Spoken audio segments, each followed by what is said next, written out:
and they moved to Israel, and they've been there for almost 40 years, and I've been to his house, and I've eaten his Israeli food. So he has lived the dream of Zionism inside every pore of his body, and so have his children. So I'm really honored to introduce my very good friend, the great Zionist of today, Yossi Klein Halevi.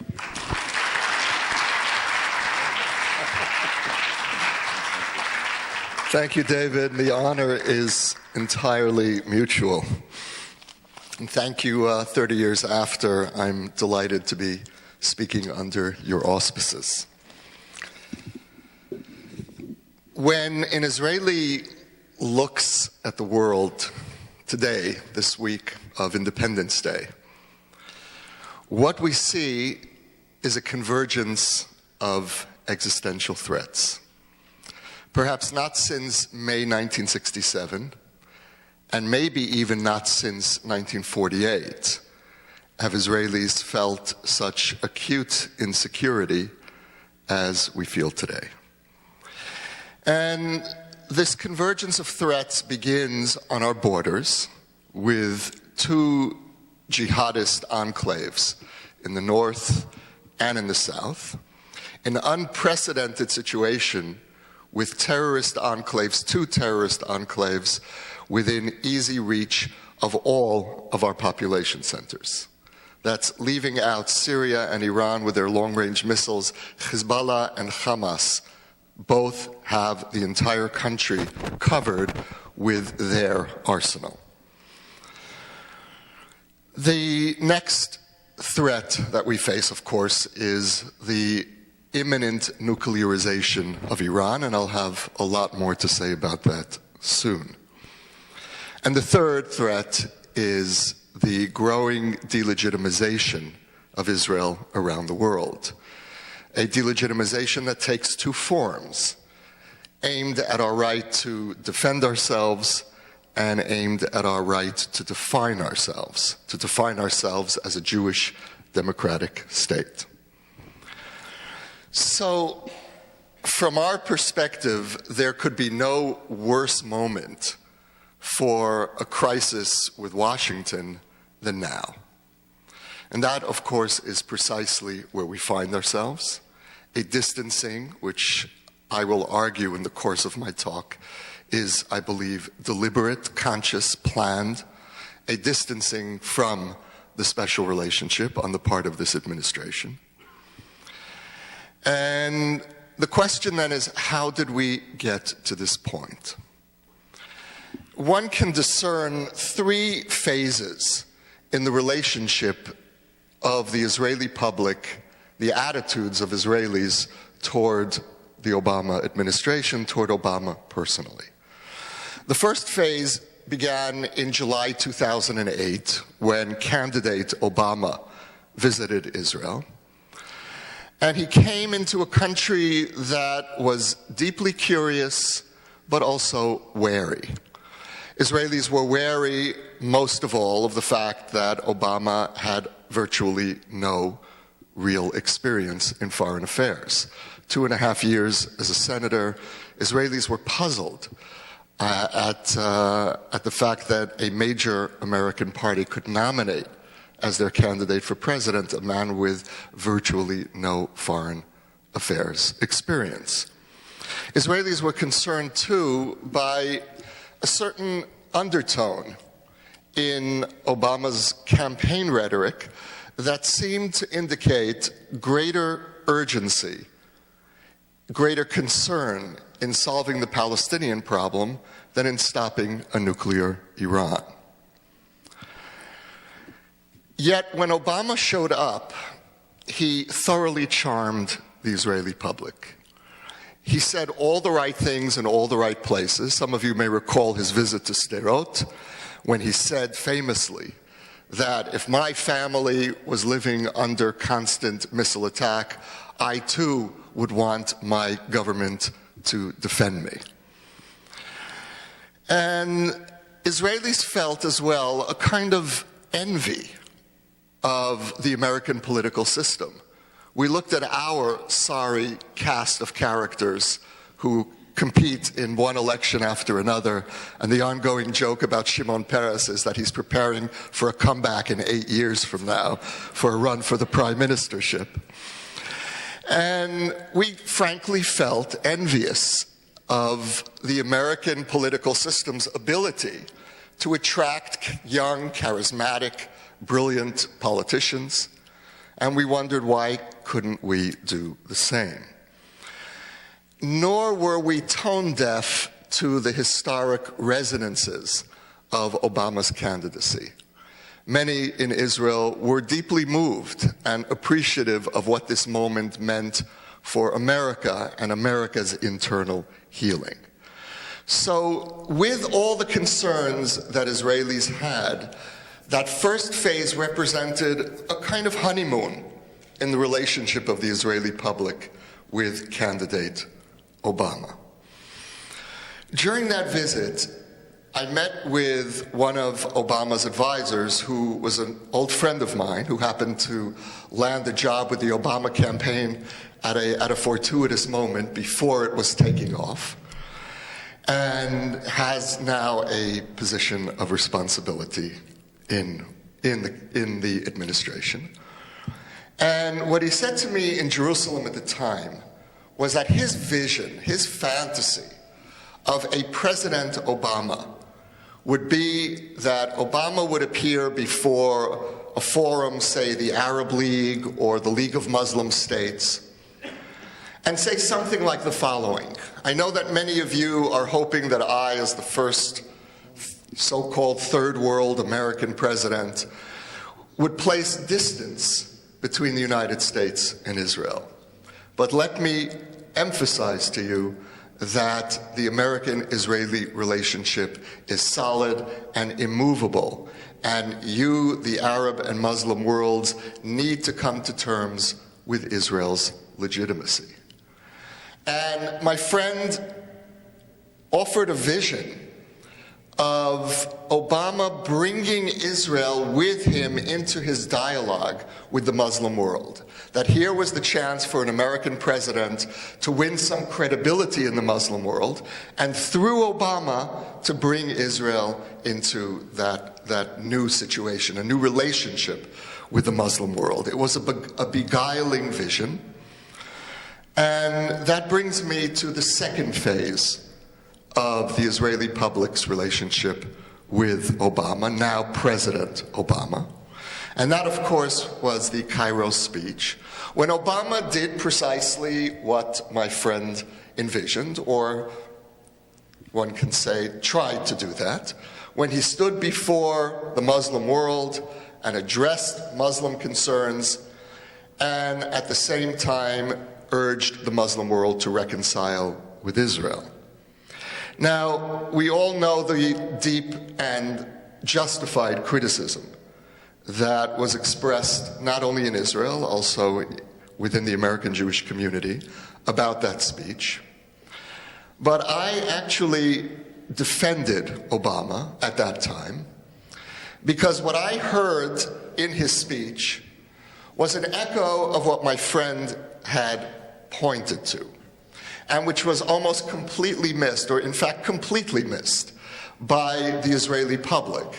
And that was, Obama emphasized several times in the course of his speech that the Muslim world needs to accept Israel's legitimacy. And he used the word legitimacy, which to my mind was significant, because what I'm looking for today from the Arab world is not peace. I'm not looking for promises and protestations of peace, because we know that peace can mean many things to many people. Yasser Arafat spoke of peace often, and what he meant was ultimately peace without Israel, a Middle East living in peace without Israel. And that is a vision of peace that is widely shared in the Middle East. So I was not looking for the Arab world to promise me peace. I was looking for legitimacy, an acceptance by the Arab world of the fact that I am an indigenous people returning home. That is the crucial missing piece of the peace process. And Obama did stress legitimacy. The problem, as we all know, is that he didn't seem to have a clue of why Israel was legitimate. What he offered was a reason that has nothing to do with Israel's existence, which is the Shoah. Now, the Shoah may well explain why so many Israelis fight with the motivation that we do, but it doesn't explain why we exist. Ethiopian Jews did not walk across jungle and desert in the 1980s because of the Shoah. I didn't leave my relatively comfortable home in New York because of the Shoah. So Obama, in appealing to the Muslim world to accept our legitimacy, missed an historic opportunity to explain our legitimacy. So in assessing the Cairo speech, one can say that there was a genuine concern, genuine attempt, but very poor execution. And that is one way of reading Obama's policy generally. There are other more severe ways of reading his policy, but one way is good intentions poorly executed. In the following months after the Cairo speech, our relationship with Obama was increasingly uneven, rocky. The pressure that was applied on Israel and the criticism was all one way. There was no public criticism or pressure voiced toward the Palestinians. And my impression, my strong impression, is that there was very little private pressure applied to the Palestinians as well. At the same time, and this must be acknowledged, the Obama administration stood with us on the Goldstone report. And when we were virtually alone in international forums, the United States continued to support us, and the strategic cooperation in various levels remained unchanged. So the verdict of the Israeli public after the first year of the Obama administration was that he is a friend, but he is a problematic friend. And that brings us to the third phase, the phase we are now in. And I would characterize this phase, very frankly, as the phase in which Obama's friendship is an open question, can no longer be taken for granted. Now, the crisis, of course, began when Joe Biden showed up, apparently intending to patch up the relationship. That was a misstep. And Israelis were initially appalled at the announcement of the housing units in Ramat Shlomo coinciding with Biden's visit. Israelis almost across the spectrum, excluding the hard right, felt not that the building in Ramat Shlomo was wrong. I know of virtually no Israelis who believe that we don't have the right to build in Ramat Shlomo, which is literally 3 minutes away from my home in French Hill.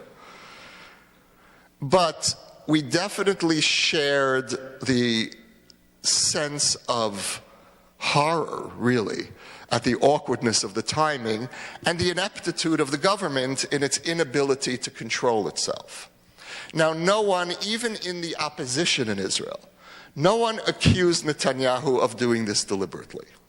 And in looking into what happened, I'm fairly convinced, in fact, I can say definitely convinced, that this was unintended. It was a bureaucratic mistake, that it was an announcement that was step 4 of a 7-part building process for a project that isn't going to even begin for another 3 years. So this was a routine announcement that was very poorly timed. Nevertheless, I felt, and I think most Israelis did, that Netanyahu deserved some form of rebuke from the Obama administration, if only because he had failed to convey to all levels of his government and bureaucracy to make sure that there were no embarrassing moments in the Biden visit. You can be sure that if Biden ever shows up again, this will not happen again. But it's a little bit late. And so, yes, Netanyahu deserved the rebuke. But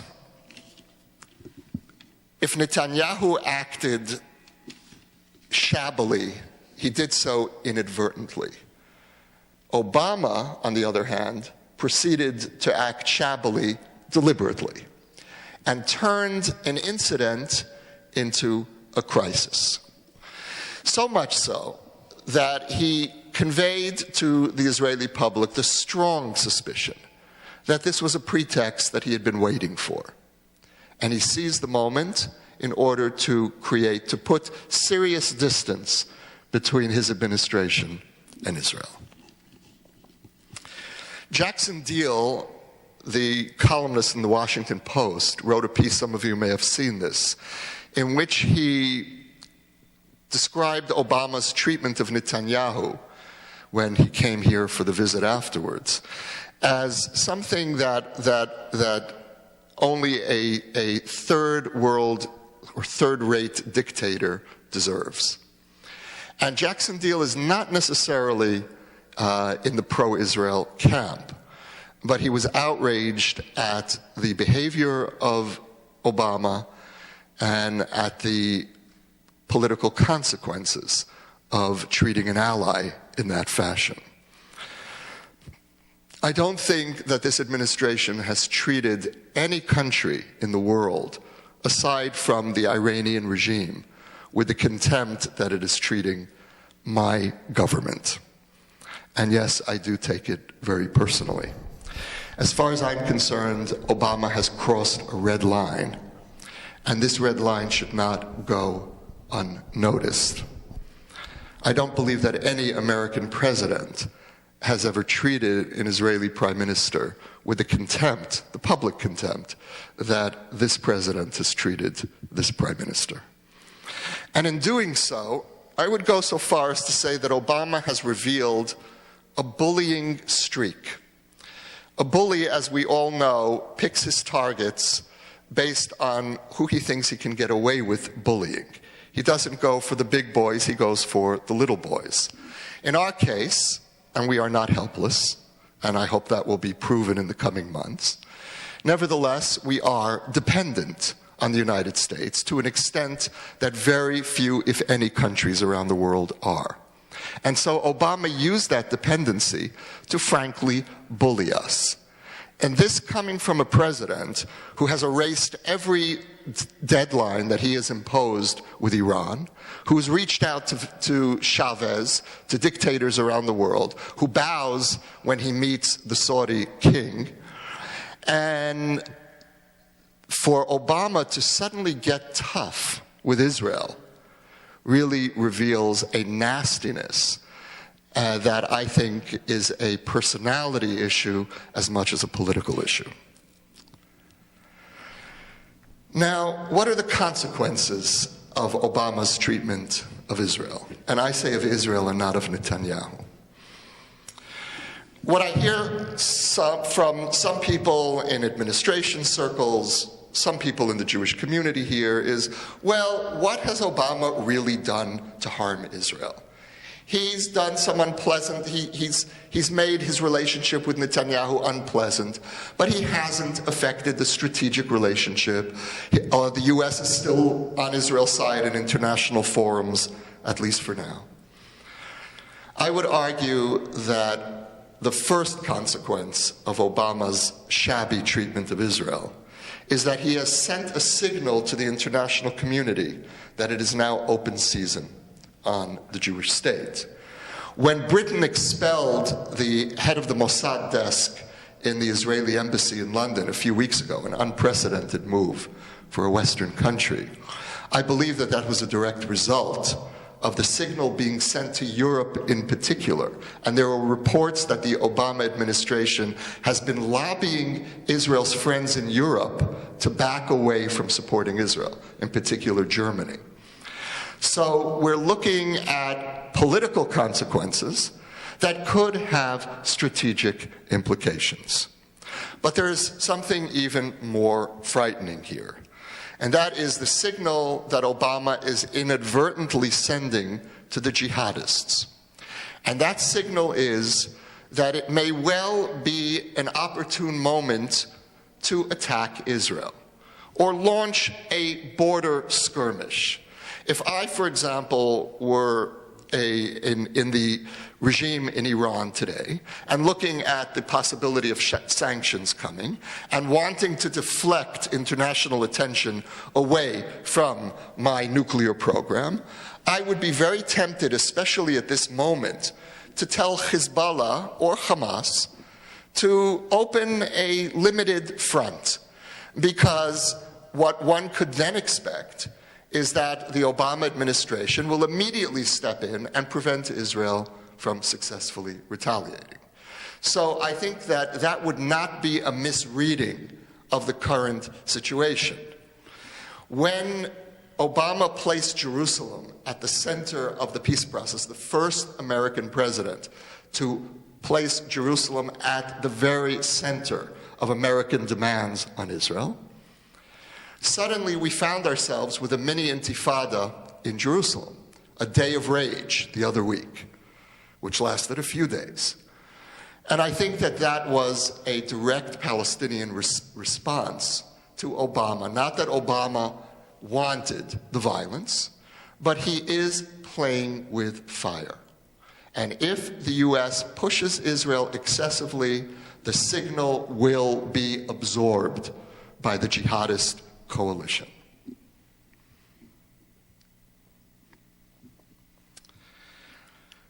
Obama, when he first came into office, demanded that Netanyahu take two steps. The first was that he unequivocally endorse the two-state solution, and the second was that he impose a total freeze on building in the West Bank and Jerusalem. Netanyahu fulfilled the first demand unequivocally, for which he has gotten virtually no credit.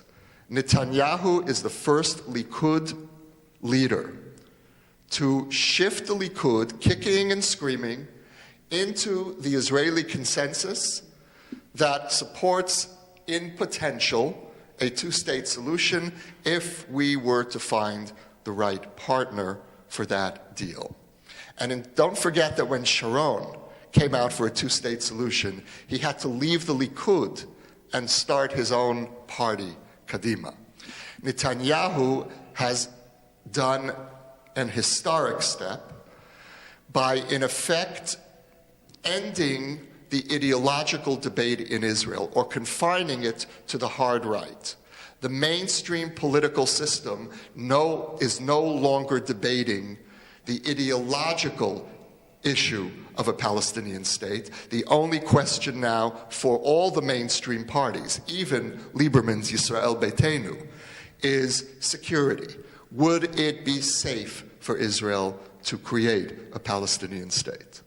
Now that is an achievement for which Netanyahu has received no credit from this government. The second demand, that Israel impose a building freeze not only in the West Bank, including the settlement blocks, and in East Jerusalem, Netanyahu fulfilled to an extent that I did not believe any Israeli prime minister could do. Frankly, I thought that Netanyahu would never be able to get his coalition to stop building in the settlement blocks, in Ma'ale Adumim, in Gush Etzion. Now, he did not accede to Obama's demand to stop building in East Jerusalem, but the fact that he stopped building across the West Bank and became the first Israeli prime minister to stop all housing starts across the West Bank elicited initially, and some of you may recall this, a statement from Hillary Clinton saying this was an extraordinary concession. Well, that was the first and last time that the administration noted that extraordinary concession, because it then promptly proceeded to forget that Netanyahu had in fact delivered an extraordinary concession, and then proceeded to harp on the fact that we're still building in East Jerusalem. Now, given the fact that there have been no demands on the Palestinians, who absurdly are refusing to sit at the table with the first government that has stopped building across the West Bank, why then should Israel go ahead and accede to Obama's next demand? That would be really an act, to my mind, of political suicide. Unfortunately, Netanyahu gave his answer yesterday unequivocally to the administration that we will continue to build in Jerusalem.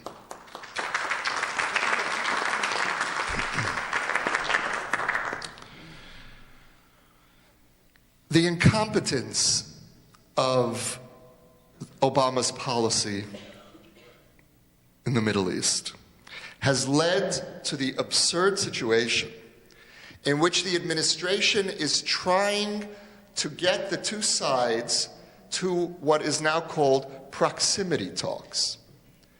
We're not there yet. We're going to need some more serious Israeli concessions to convince the Palestinians to sit in Ramallah and have shuttle diplomacy with Jerusalem, taking us back 20 years. For the last 15 or so years, Palestinians have sat routinely at the table with every Israeli government. Obama comes along, and now the Palestinians won't sit at the table. And it's even worse than that, because if you listen to the administration's rhetoric, they repeat a seemingly innocuous phrase, which is, we are trying to get both sides back to the table. Now, what's wrong with that picture? Israel is waiting at the table. The Palestinians won't even sit in proximity talks. That is an indication of the cowardice of this administration. It's fear of speaking the truth to the Palestinians and to the Arab world. Now, almost anyone in Israel will tell you that conditions are not ripe for a Palestinian state. Most Israelis today, I would say as far as 70%, view a Palestinian state in two ways. One is it is an existential need for Israel. It will free us from having to make the terrible choice between Israel as a Jewish state and Israel as a democratic state, free us from the demographic threat, free us from becoming an international pariah, free us from the corrupting effects of a long-term occupation. But that's only half the picture, because at the same time, most Israelis will tell you that a Palestinian state is also an existential threat.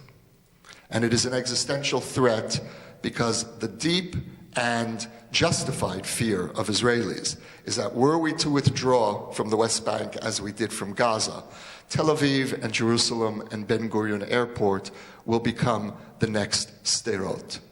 And given the fact that the international community is not allowing us, has not granted us the legitimacy to defend ourselves against terrorists hiding behind civilians, the scenario for what would happen next is well known. So there will be no Palestinian state until the Israeli public, which in principle wants a two-state solution, can be convinced that that will not endanger our existence. What then should Obama's policy be in the next couple of years on the Palestinian front? I would argue for a package of several points. First of all, on Jerusalem. Israel should agree to not build Jewish neighborhoods in Arab neighborhoods. And I'm thinking especially of Sheikh Jarrah, which is right down the block from where I live. And Sheikh Jarrah, where Jews have come in and taken houses that once belonged to Jews before 1948, from which Jews were expelled in 1948, and now have the deeds, and those houses are being reclaimed. Sheikh Jarrah has done enormous damage to Israel and to our claim in Jerusalem. Because what Sheikh Jarrah represents is Israel opening up the issue of right of return. If we can return to properties that we lost in 1948, then why not Palestinians returning to properties they lost in Baka and the German colony in West Jerusalem? We are opening up a can of worms that we don't want. So for our own self-interest, we should be offering a suspension of no Jewish building in Arab areas, and especially no Jewish building that touches on the very, very sensitive and existential issue of right of return. At the same time, there will be no stopping of building in Jewish neighborhoods in all parts of Jerusalem. The second part of this proposed package would be on the settlements.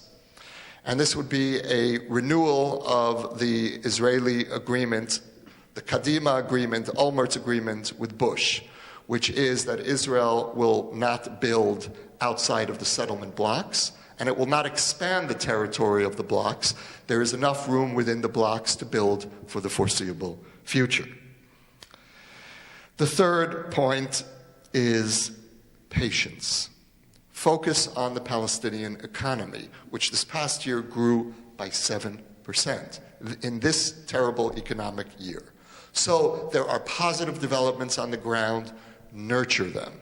Premature attempts to impose a political solution will destroy what has been achieved until now.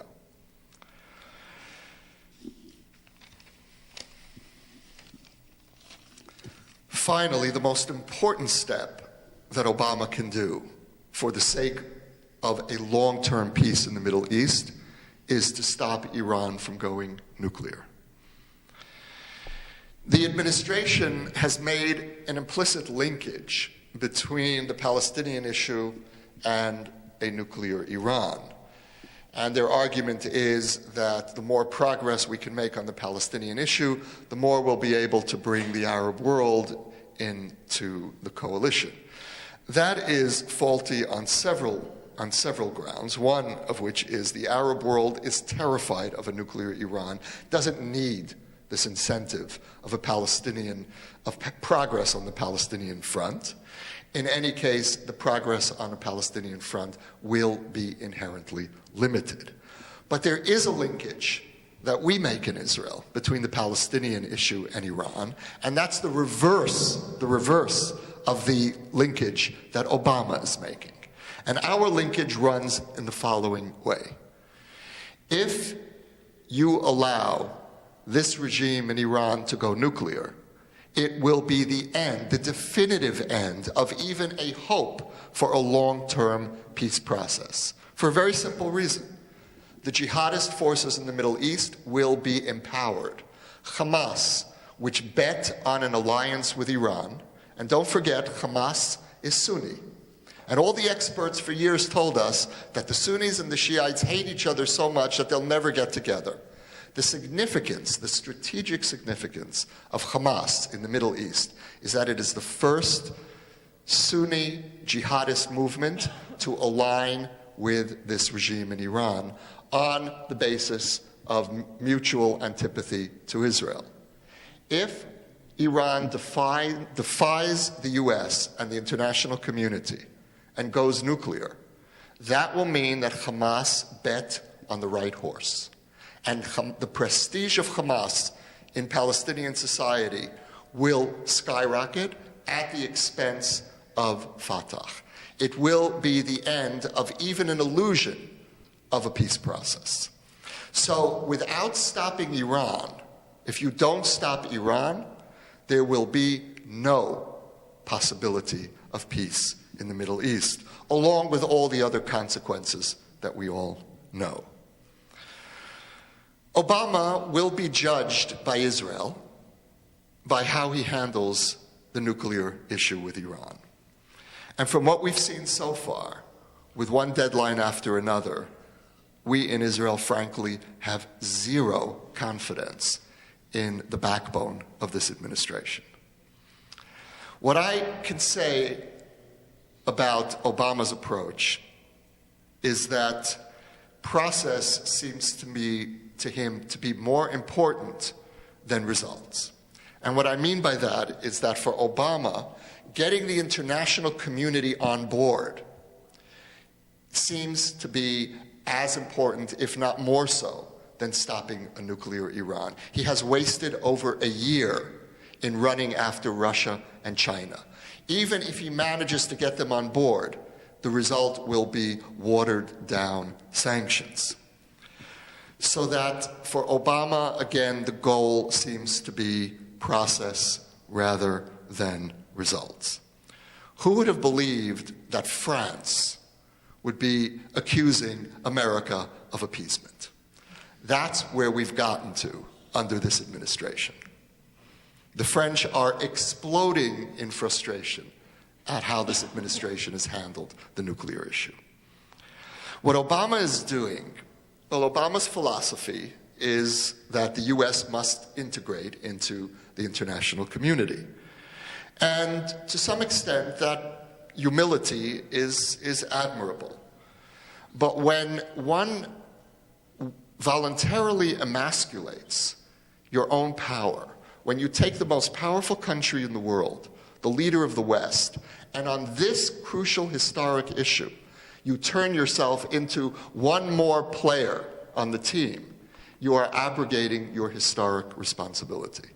And that's what Obama has done here. And it is potentially, we are seeing potentially, a tragedy of historic proportions. Now, the defenders of Obama, Obama's policy on Iran, say that there is a deliberate strategy here, that Obama is trying to create the moral foundation of sanctions on the part of the international community. Let's get the international community to support even thin sanctions. And then once we have that in place, it'll be easier for us to build on that and intensify and have real biting sanctions. Frankly, the onus, the burden of proof is on the administration, and at this point, I do not, as I've made clear, have that faith in the ability or the willingness of this administration to move from thin sanctions to substantial sanctions. And I hope I will be proven wrong. What we see in Israel, what we fear is happening in this administration, is that Obama has quietly accepted the inevitability of a nuclear Iran and is basically going through the motions. And Hillary Clinton seemed to give that away about half a year ago when she said, trying to, in her mind, calm Israeli fears, said that if Iran launches a nuclear strike against Israel, the United States will, quote, obliterate Iran. To which Israelis responded, thank you very much. And that comment, again, which was intended to calm us, seemed to indicate that a nuclear Iran is already a foregone conclusion, at least for Hillary Clinton. I would hope that the American Jewish community would take a more vocal position on the total failure of this administration so far to stop Iran. And what we are hearing from the American Jewish community publicly is frankly disappointing. Now, why is the administration distancing itself from Israel? Why is this happening? One can speculate, and I think the first reason is obvious, and that is that the administration has placed outreach to the Muslim world as perhaps its central foreign policy initiative.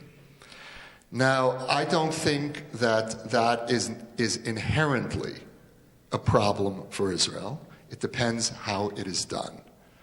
And if it had been done in the way that my friend, Obama's advisor, had laid out, where Obama carries Israel with him into this dialogue, then I think this could really have been an historic opportunity for Israel. The problem is, as we see playing out, that what Obama is in fact doing is offering Israel as a sacrifice to gain credibility for his outreach efforts. There is some speculation in Israel as well that Obama is consciously distancing himself from Israel in order to make it more difficult for us to launch a preemptive strike against nuclear facilities in Iran. The more we are a pariah internationally, the less confidence, self-confidence we'll have in launching a strike. A friend of mine in Washington said something to me the other day which may well be telling, and that is that he said, you know, it's not about you guys. It's not about settlements. It's not about what you do or don't do. It's about us. It's about our needs. We are enmeshed in 2 wars in the Middle East, and we want out.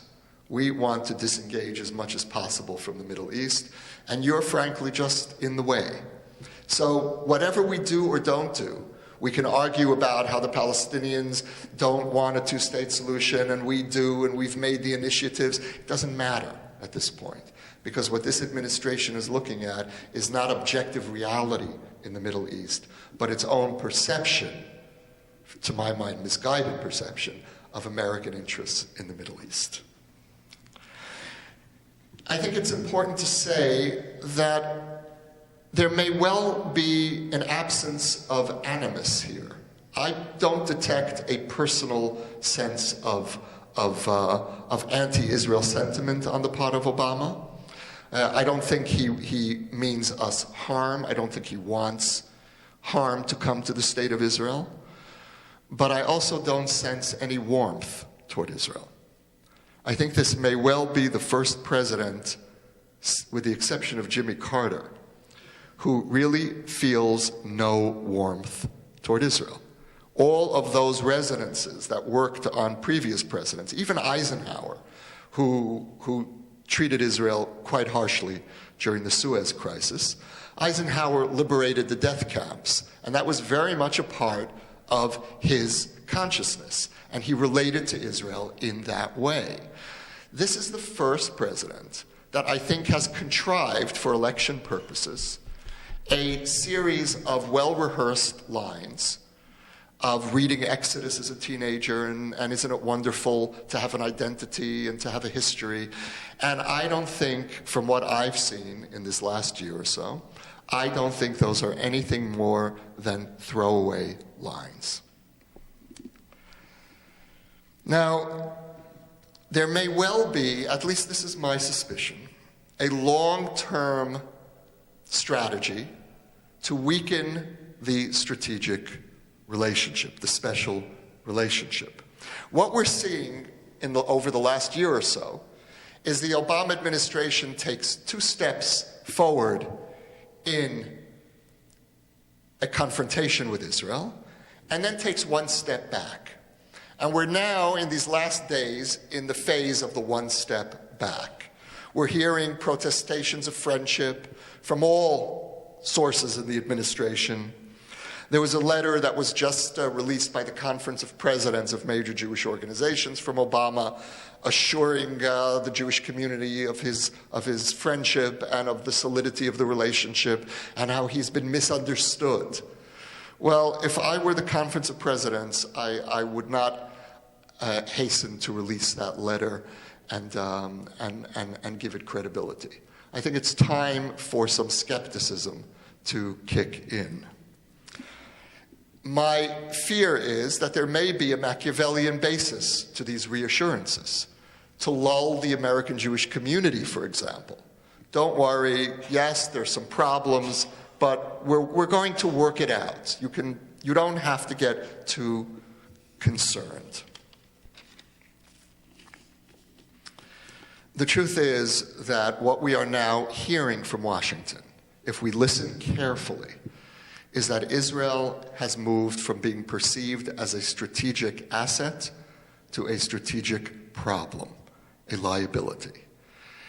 The big lie, the new big lie, is taking root in Washington, which is that American boys are dying because we are building apartments in Ramat Shlomo.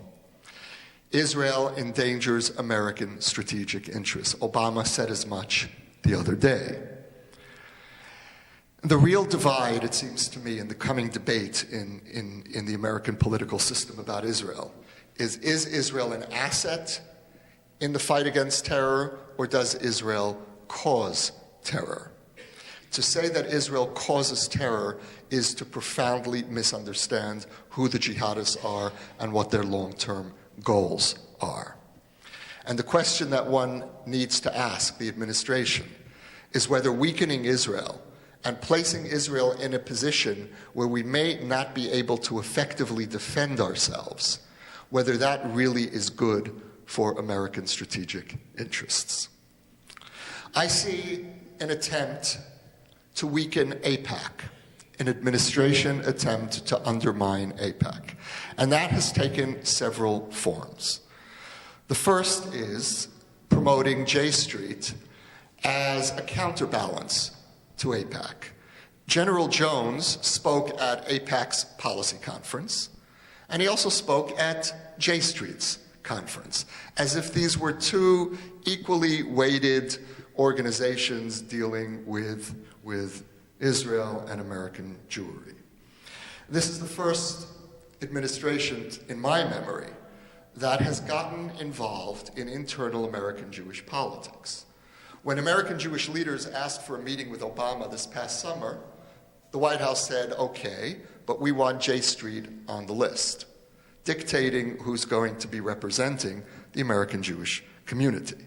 I think at that moment, the Conference of Presidents should have said, we'll pass on that meeting. We decide who represents the American Jewish community, not you. Now, J Street, whole other topic.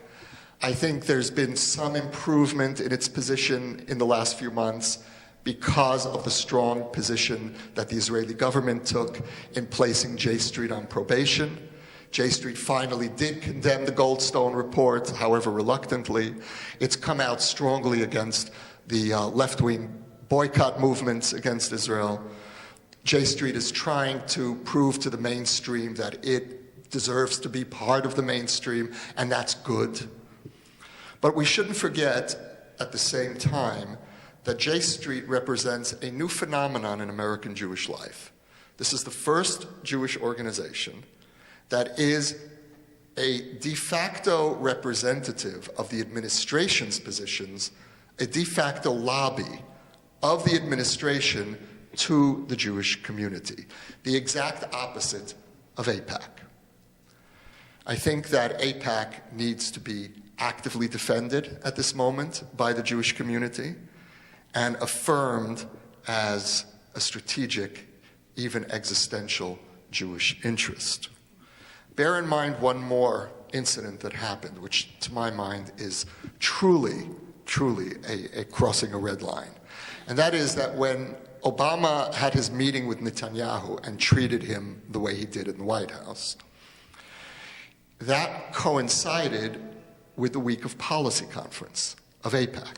You had the largest number of attendees at a policy conference in the history of AIPAC, and that same day, when thousands of American Jews were on the Hill lobbying, Obama was sending the signal that the special relationship is weakening. Now, what was the signal that was being sent to AIPAC and the American Jewish community? It wasn't only a signal that was being sent to Israel.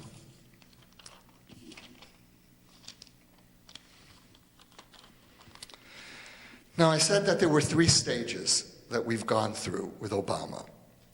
We may well be approaching, in the coming months, a fourth stage.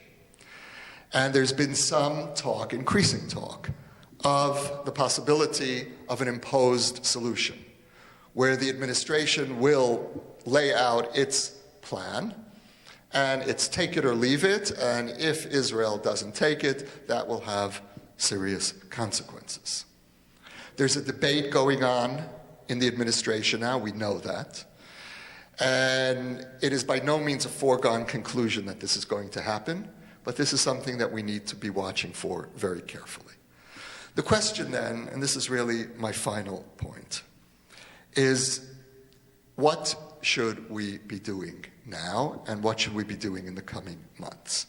And here I'd like to offer a plea to my friends on the right of the American Jewish community and my friends on the left of the American Jewish community. First, to the right.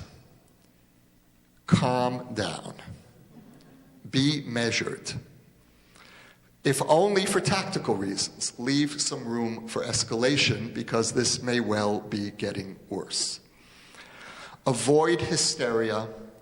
All of those libels against Obama that were bandied about on the right of the Jewish community during the campaign, that he's a secret Muslim, that he's an anti-Semite, don't talk about his middle name.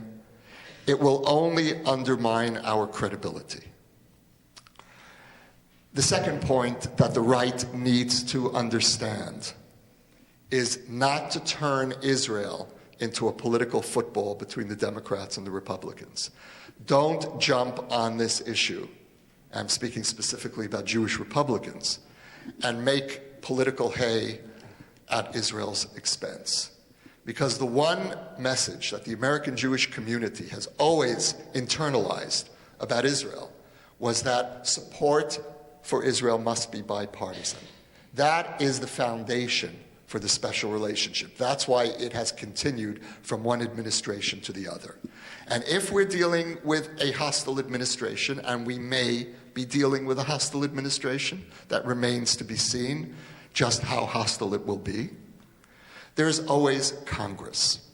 And Congress just recently, these last days, sent a letter with an overwhelming number of congresspeople and senators to Obama on Iran, and before that on Israel. And bear in mind that this is a Democratic Congress sending a letter to a Democratic president. We have never needed our friends in the liberal Democratic wing, the liberal wing of the Democratic Party, as much as we do now. This is not the time to make them feel uncomfortable, as if being pro-Israel is a right-wing cause. This is the time to reach out even more strongly to liberal Democrats and reassure them that Israel is a bipartisan cause. Now to my friends on the left. Take off the blinders. The honeymoon is over. Get real. Stop pretending we're not in a crisis. Stop defending the indefensible. And this is one of those moments when you have to make a very unpleasant choice, very difficult choice, between your love and loyalty for Israel and your support for the candidacy of a leader who represented some of your deepest social hopes. Those now seem to be moving increasingly into conflict. And if you really are pro-Israel, as J Street likes to call itself, pro-Israel and pro-peace, well, this is the moment to prove that you really are pro-Israel. And to realize that isolating Israel will have far-reaching consequences that could spin out of control. Finally, to all of you, I'll say that with the support of those in the American Jewish community who are ready to stand with Israel in this time, I have no doubt that however difficult the coming months may well be, we will persevere and we'll do so together. Thank you very much.